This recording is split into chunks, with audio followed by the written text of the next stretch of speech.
What's up? What's happening, folks? Welcome back to the channel, Sports, Life, and Politics TV. Today is September 8th.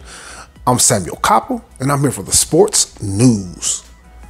And this is going to be a Dallas Cowboys prediction and preview video.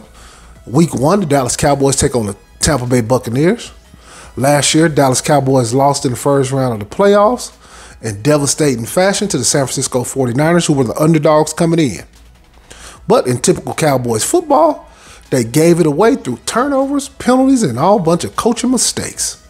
Typical Cowboys football. Now, this year, you have a lot of people who are optimistic about the Cowboys.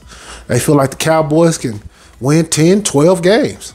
Me, personally, somebody from Dallas who's been rooting for the Cowboys since 1989, I don't see it. Last year's team was one of the deepest teams the Cowboys had in the last 20 years. The last time I can remember the Cowboys being this deep, having that deep of a roster, was when they lost to the New York Giants and Michael Strahan when they went on ahead and went to the Super Bowl and won it. The Dallas Cowboys, from Tony Romo to Terrell Owens to Marion Barber to DeMarcus Ware, I mean, the list goes on and on. That team was extremely deep at every position. Fantastic offensive line from front to back. Defense to offense, special teams, everything was good. But the Dallas Cowboys found a way to give it away and lose in the playoffs, just like they did last year against San Francisco. Last year's team was deep at every position. They had 2 running backs. They had 4 good wide receivers in Cooper, Lamb, Wilson. I mean, they just had tight end and Schultz. The offensive line was good. They had backups to the backups. When the right tackle went out, they put in Steele. Steele, they was confused on who to play out of Steele's and Collins. When the left tackle went out, Tyron Smith, they had a replacement for him. The center, the guards.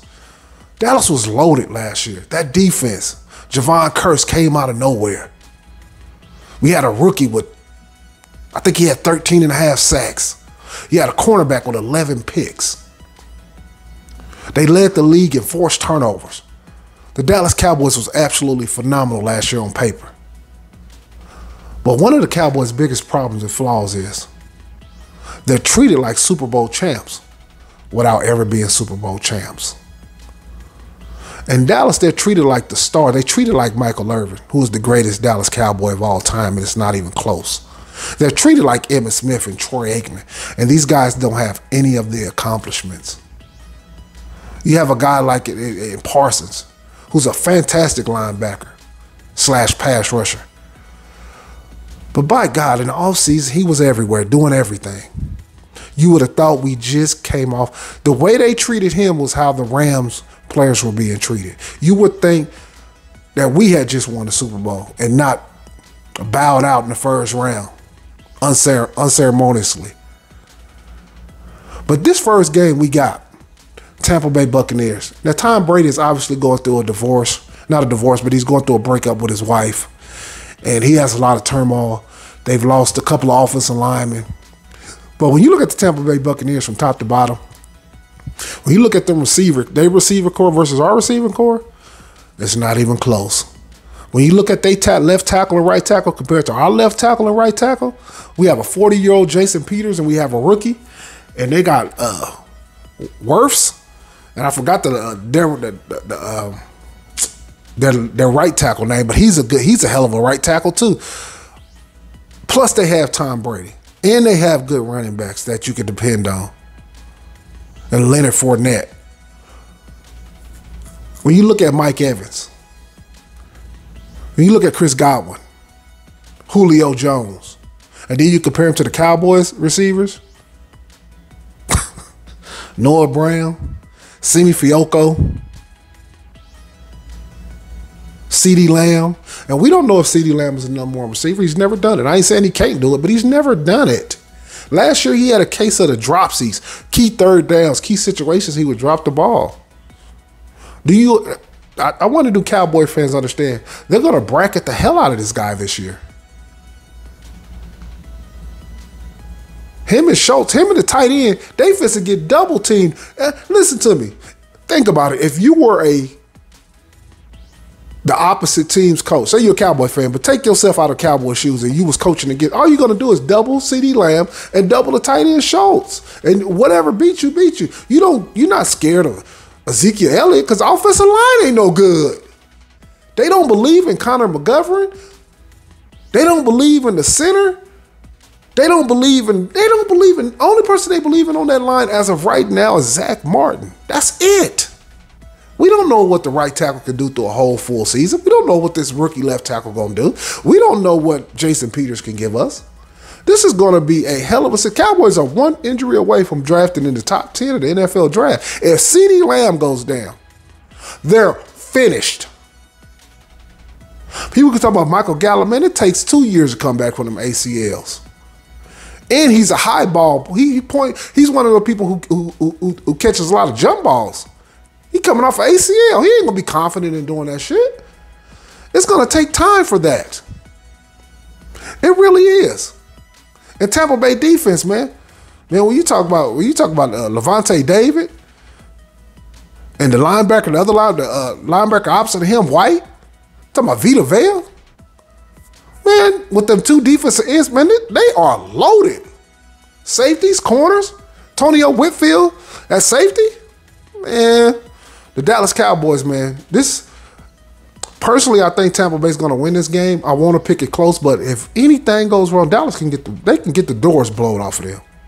Man, I looked through, I was looking at, I Googled on YouTube, I searched on YouTube Dallas Cowboys schedule, and the amount of people had the Cowboys winning all these games was mind-boggling. It's like they still thinking this is last year's teams. Amari Cooper is gone. Look at the Bengals. You got the Bengals coming up after the Buccaneers. Man, the Bengals are loaded. They got the best 3 receivers in the NFL. Their offensive line is revamped and better than last year, and they went to the Super Bowl. Their offensive line struggled last year for the Bengals, but the offensive line is better. They're more seasoned. Dallas Cowboys easily, in my opinion, start off 0-2. You got the Giants coming up next. Man, the Giants, look, last year the Cowboys were clearly better than everybody in the NFC East. They was clear. But this year it's not so clear, y'all. The Dallas Cowboys defense, I will say this, speaking positively. Special teams, I do like the new kid we got, Kevontae Turpentine. Man, that man looks sensational. When we first signed him, I looked at his USFL MVP highlights. Man, he got some wiggle to him, so that ought to help. They're going to need to win the field position. But the Giants are going to be a little better than they was last year, and we're a little worse. Football is the margin for error in football is real thin. I got them beating the Giants, but the Commanders, Washington, man, if you look at that defense, last year the Washington Redskins came in reading a press clippings because the previous year before that, 2020, was it 2019, the Commanders' defense was phenomenal. They were phenomenal. They have Sweat. They got Chase Young. They got them 2 big-ass tackles, man. Me personally, outside of that quarterback position, this is one of my predictions. I'm going to go out on a limb. I think the Commanders is going to win the division. Obviously, like I said, with football, it's one of the hardest sports to predict because of injuries. But, barring if they stay healthy, I got the Commanders winning that. The Commanders, man, they got a lot of talent. They got receivers. They got Scary Terry McLaurin. They got Samuels, who came from Carolina. They got running backs. Their offensive line is a little better than the Cowboys' offensive line. They got tight end Logan Thomas. Now, they secondary and linebackers is a little, I don't know. But, man, when you got that front four, man, that's as vicious, so you don't have to blitz and you can just drop back in coverage, that makes it hard. And remember, the Dallas Cowboys is running Simi Fioco out there, and they're running out there Noah Brown. Because they're going to bracket CeeDee Lamb. Then you got the Rams. The Rams coming off this last year's Super Bowl. Are the Rams living fat and happy? Are they living high on the hog? Did they work as hard this offseason? Are they reading their own press clippings? We don't know, but we know talent man for man, they better than the Cowboys. I don't give a damn what nobody say. They better than the Cowboys. And the Eagles on paper should win the division. They're the best team on paper in the division. So if they won it, I wouldn't be surprised. I'm just going out on a limb and picking the Commanders because it's usually always a surprise in the NFC East from time to time. But yeah, the Eagles on paper, man.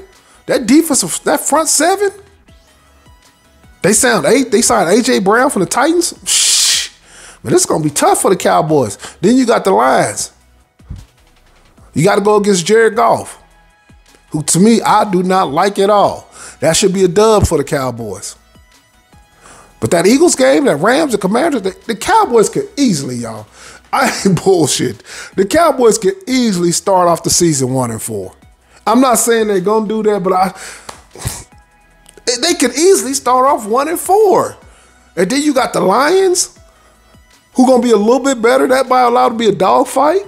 And then you got the Bears, who are a little bit better than they was last year. So the Cowboys, and then the Cowboys are a little worse from last year. I'm telling you, the Cowboys came back from the pack. The Cowboys did not take advantage of the opportunity that they had last year.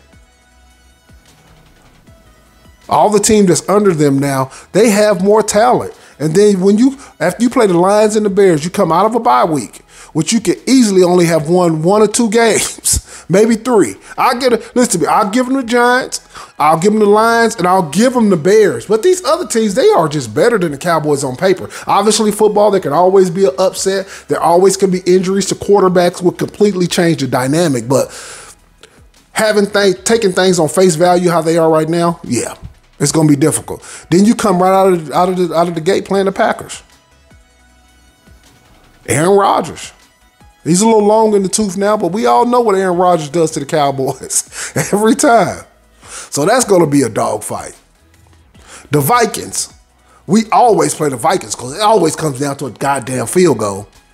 Then you got the Giants, another divisional rival. Everybody knows there's no tougher games than division games. The record of that team, the Giants can be sorry, and it's still because it's a divisional game, it can be tough games. But I'll give them the Giants, the Colts. I think, man for man, the Colts are a little better than the Cowboys this year. They most definitely got the best. They probably got one of the better offensive lines in the NFL, and they most definitely got the best running back in the NFL.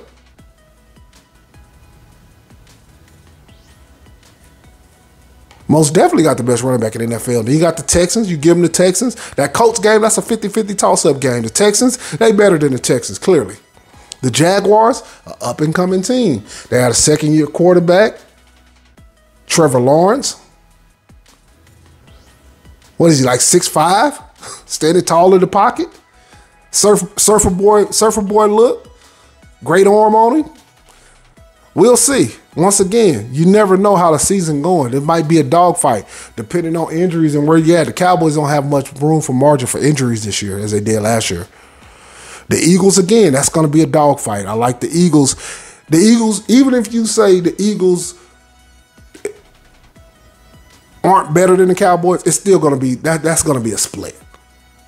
Barring an injury to the quarterback, that's a split. At the best, the Cowboys are split 1-1. But I like the Eagles pretty much in both games. The Titans, that's another dogfight. You got to go up against Derrick Henry. He coming downhill all game long.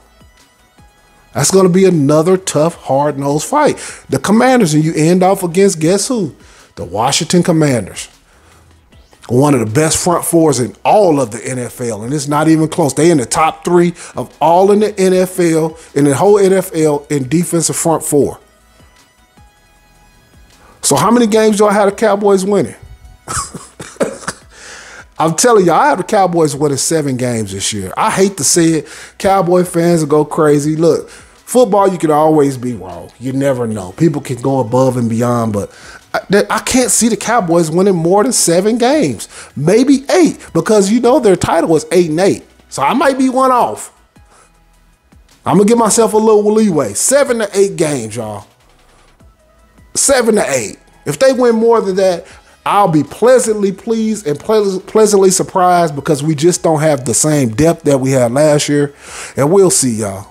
But that's my Cowboys prediction and my preview, y'all. Appreciate y'all tuning in, man. It's been Sports Life and Politics TV. I'm Samuel Koppel. I'm here for the news. Hit that like, hit that subscribe. I just took your ass on a Dallas Cowboys preview ride. Peace.